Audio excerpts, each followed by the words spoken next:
Welcome to The Topic, where we highlight Houston Community College, our students, our programs, and our reach into the community. I'm Todd Duplantis. If you're watching us on YouTube, social media, or HCC TV, you can download all of our podcasts, the audio versions, at hccs.edu/podcast. For the next half hour or so, we're going to be talking with Dr. Monique Umphrey. She is the president of Northeast College. Thanks for being here on the topic with me. Thank you, Todd. You know, across the district, in business, customer service is a big thing. Our customers are our students in our community, and there is a push across the district to really boost that customer service, and you guys are looking at it at the Northeast College with a unique hospitality campaign. Let's start off talking about that. Well, hospitality, just as you mentioned, the district has a district-wide approach to improving customer service and making sure that we all go that extra mile with our students and our external customers. But we wanted to give it our little Northeast slant, and so we call our particular branding of customer service hospitality. And I say branding because for some people, customer service is more prescriptive. It's checklist-ish. Sure. You know, you do this, you do this, you do this. I don't feel there's a finite checklist when it comes to hospitality. Hospitality is a feeling. It's a way that you allow people. So when we think in terms of our students, it's a way for us to give a visible demonstration of the value that we have for them in each interaction. So there's no checklist, there's no minimum number of things that you need to do. It's meeting the students where they are, giving them what they need. I know in a world where some people speak of tolerance and, you know, we'll tolerate certain students, this is not a place where you will feel tolerated. This is a place where you will be celebrated. So we want to celebrate each student and the uniqueness that they bring. They can feel welcome to bring their authentic self, and we will welcome who they are and help them celebrate their value. We recognize that there's brilliance in each one of our students, so helping them to recognize their value, to find their voice, to find their tribe, and to find that place where they feel like they belong. So they can be at home, right. And even if you came from a dysfunctional home, this can be a warm, loving home where you can, again, find your tribe and find your voice. Chancellor always talks about the ultimate student experience, and it sounds like your way of getting that out there and promoting the ultimate student experience. So when you think about hospitality and what it means for us, it's making sure that, again, we meet the students where they are. So I think about the different types of students that we serve. You've got the student who's never been to college before, and they're sort of wondering, you know, is college for me?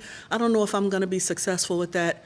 They can find their place at Northeast. We'll meet them where they are, help them to create a safe environment where they can explore, build their confidence up, build those credits up, and earn that certificate or the degree so they can meet their goals. For the student that is working and they want to earn that degree and they want to accelerate the time to their degree, and they need the flexibility. We're providing flexibility with schedules so that they can still work full-time and also go to school full-time. We're adding a much more flexible schedule to allow them to meet their needs. For the people that are working and maybe they've already been to college, right. All of us know someone that started college and didn't finish. We are working with them. In the academic world, we call it prior learning assessment, but for the average person, it's finding a real way for them to take their work experience, their college experience, and customizing their degree plan so that they can maximize their time and earn that degree or certificate quicker. You mentioned the scheduling, and that in hospitality, you think of all areas of the industry, how you can help the customer experience. Scheduling, I think, is a big thing for our students because you mentioned some really important points. A lot of them are working. In fact, most of them are probably working, and they could be working that 9-to-5 job. They can't attend classes during the day. What do you have for them in that case? We have really expanded our offerings to make sure that they can take all of those core classes that they need. We've got a flexible evening and weekend schedule so they can take the classes that they need and still go to school full-time while working full-time. And then we also have the wraparound services there. So again, we meet them where they are.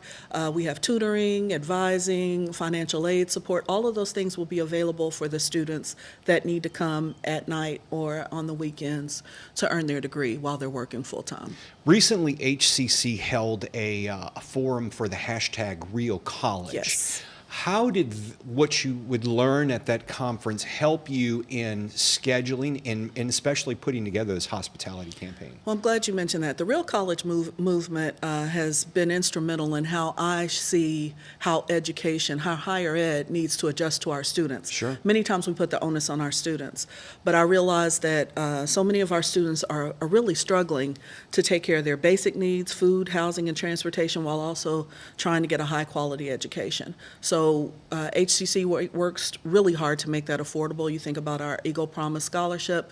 And then also, one critical thing that's different at HCC, we have the OER, the Z degree, where students don't have to, many of our students have had to choose between Right. eating and buying books.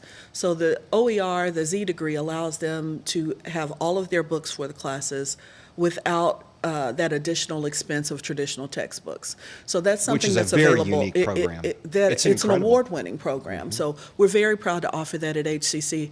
But some of the other things that we've done are really integrating the wraparound services, making sure that we help students connect them to the resources they need. If they're struggling with food, housing, transportation, we have the people that know how to connect them with the resources that they need to address those needs, emergency scholarships, things like that.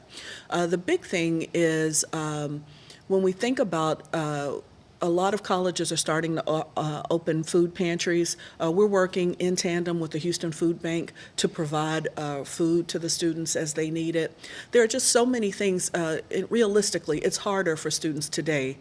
If you were working to pay your way through college, you'd have to work where when I was going through college, maybe 10 hours a week. Now they'd have to work 40 to 60 hours a week to pay for college. So understanding that and trying to bring some more flexible options to the students. One thing I noticed about the Real College movement, it really shed the light on food insecurity. Absolutely. And maybe you can talk a bit about that, because I don't think people really understand how much of an issue that is to students when you're trying to better yourself and you're worried about putting food on the table or where your next meal's coming from. Well, we know that community colleges serve the largest proportion of working students, the largest proportion of parents who are students. So when you're juggling taking care of a child, going to school and working, and there's still not enough money left at the end of the month. Sure. Sometimes you have to make some difficult decisions, so that's why we have things like that partnership with Houston Food Bank to make sure, and we have grab and go solutions as well. So we have food available at different places on our campuses. So, you know, if you're coming to class at 8 o'clock in the morning and you don't have the money for food, it's hard to learn when you're hungry. It's hard to Right. focus when you're hungry. Sure. So making sure that we meet the students where they are. We're talking with Dr. Monique Umphrey, the president of Houston Community College Northeast, and we're talking about the hospitality campaign you have going on out at the Northeast College. I want to get in talking more about the scheduling and the focus on STEM and also learning communities. We're going to take a short break. When we return, though, we're going to talk more about that and some other things going on at the Great. Northeast College. Thanks for joining us on the topic. We'll be back with more right after this.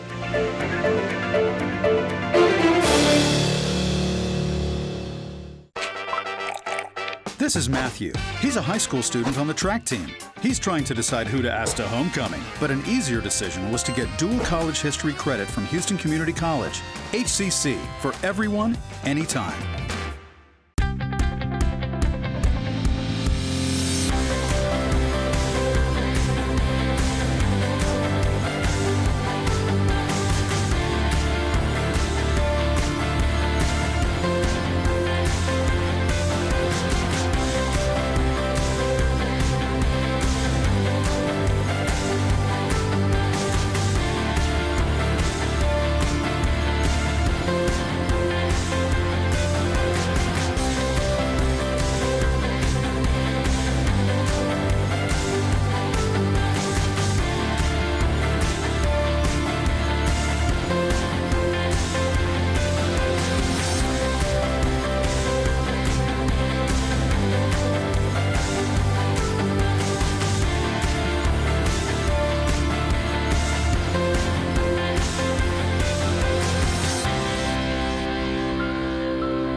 Meet Saskia. She loves cars. Seriously, she whistles at them. So she's studying engineering at Houston Community College. After that, a 4-year degree. Then it's off to the races.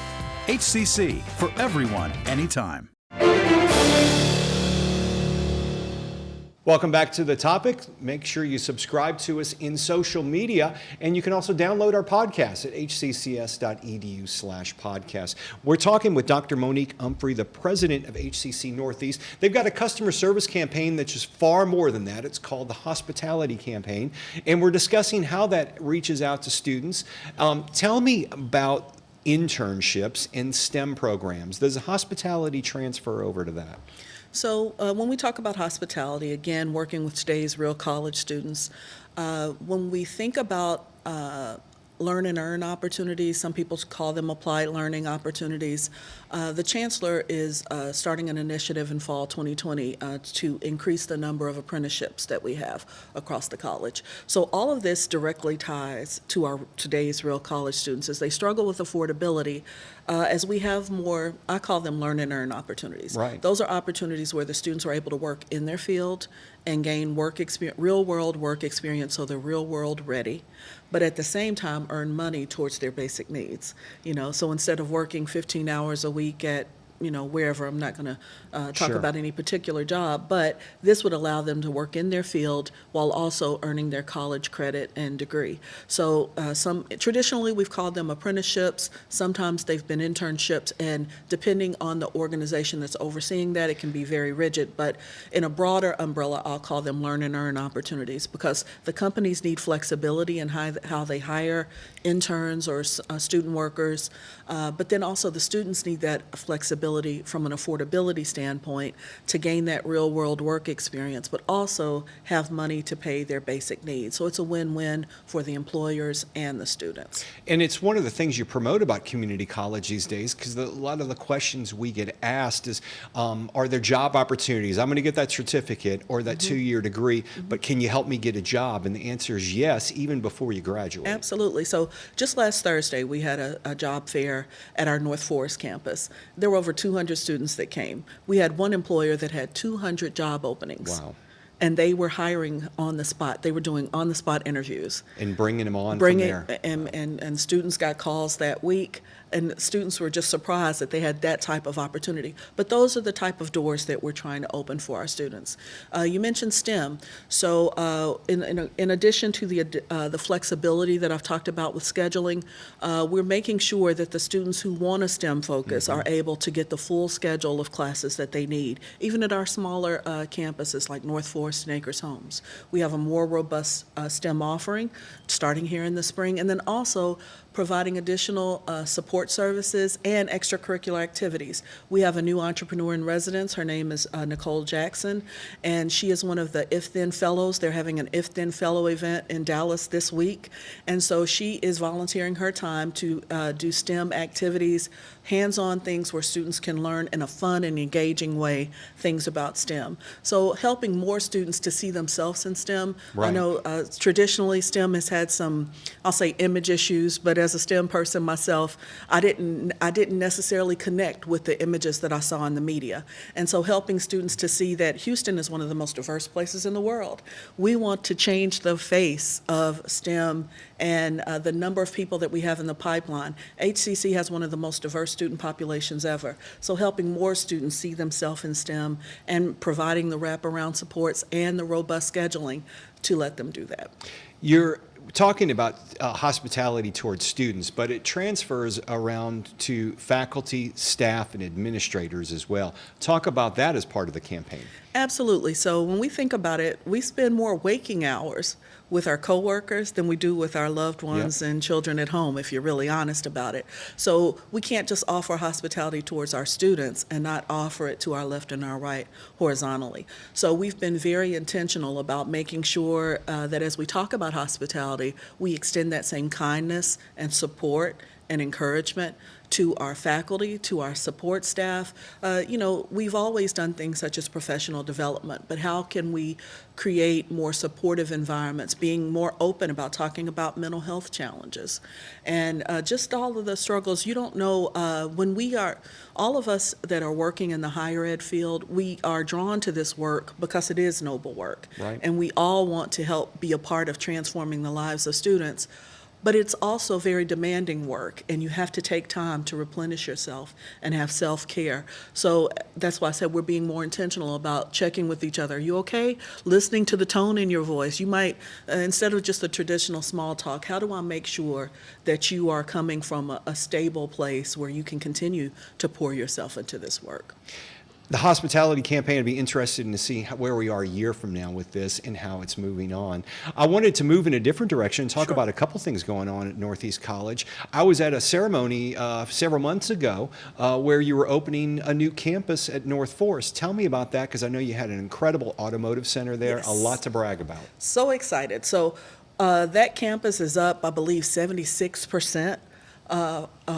Year-to-year enrollment. Congratulations. So I'm so excited. They are doing a phenomenal job with the hospitality work. We just had a coffee and conversations with the community. We opened it to the community as well as our students.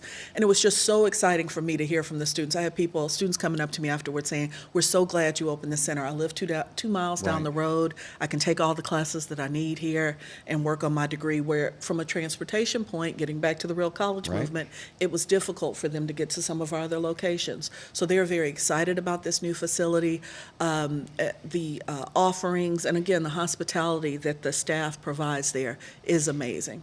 And there, I imagine the students in the community are seeing that with, Yes. the changes that have been going on there. And as you said, I'd like to see a year out and see how that continues to grow. And it was so exciting. I was talking to some of the students there. We had automotive students. That's a new state-of-the-art Right. facility. So those students are excited that they're a part of shaping the future of that program, the welding students there, the academic students. And just seeing that, I told them, this is so exciting, and as that campus continues to grow, there's land out there for expansion, and I can't see anything but continued growth in that area. The community has been extremely supportive. Congresswoman Sheila Jackson Lee offered her support to us. She's been very instrumental in helping us to engage the community. She has, The community sure. support groups have been great. We had a parade this weekend, the Jensen Parade, so we've been very involved and engaged with that community, and they have loved us back. It's been an amazing thing. You've got another thing that's up on the horizon. We've only got a few minutes left, but it's certainly an incredible endeavor that's about to be taken on by the Northeast College, a very unique offering, the Regional Emergency Response Training Center. Is this going to be located by the Public Safety Institute? Yes, so it'll be on the Northeast campus. If you're familiar with the Northeast campus, it's nestled between I-10 and 610. So right there beside the interstate, beside the Public Safety Institute, is where the Regional Emergency Response Training Center will be. And this is a unique opportunity for us, for anyone that's lived in Houston any amount of time. You've lived through a number of storms. And what we know is that in Texas, we have over 40,000 first responders. So we have an opportunity to train at least a minimum of 3,000 first responders a year in how to specifically deal with rising water simulations. And so providing real world scenarios. So as we've talked to different experts in the field, it's the difference between simulations and conditioning. Right. Conditioning puts them in those real world scenarios that help them prepared for the real scenario. So we want to make sure that the students, there'll be different things to help them with coming off of apartment buildings, rescuing off the roofs, rescuing someone out of a car. We know that a lot of the fatalities happen because people either find themselves in a road that has been overcome with water, or they drive into water unknowingly. So how do you rescue someone from that situation and keep that person safe and keep the first responder safe? So this is a unique opportunity for us to lead the work. In the disaster recovery world, there's a shift from disaster recovery to resiliency. So we have a chance to position HCC as not only a place where we train first responders, we've trained over 8,000 first responders since the center opened, but also be a thought leader in the resiliency space so we can be proactive in how we help Houston train and prepare for the inevitable. And it certainly is the inevitable with more happening. This is going to be an incredible endeavor. We look forward to hearing more on that in the future. We're very as we excited. move forward. Dr. Monique Umphrey, President of Northeast College, thanks for being here on the Thank topic. you. And once again, thank you for joining us on the topic. For more information on our podcast, download them all at hccs.edu/podcast. For the topic on HCC TV, I'm Todd Duplantis. I'll see you next time.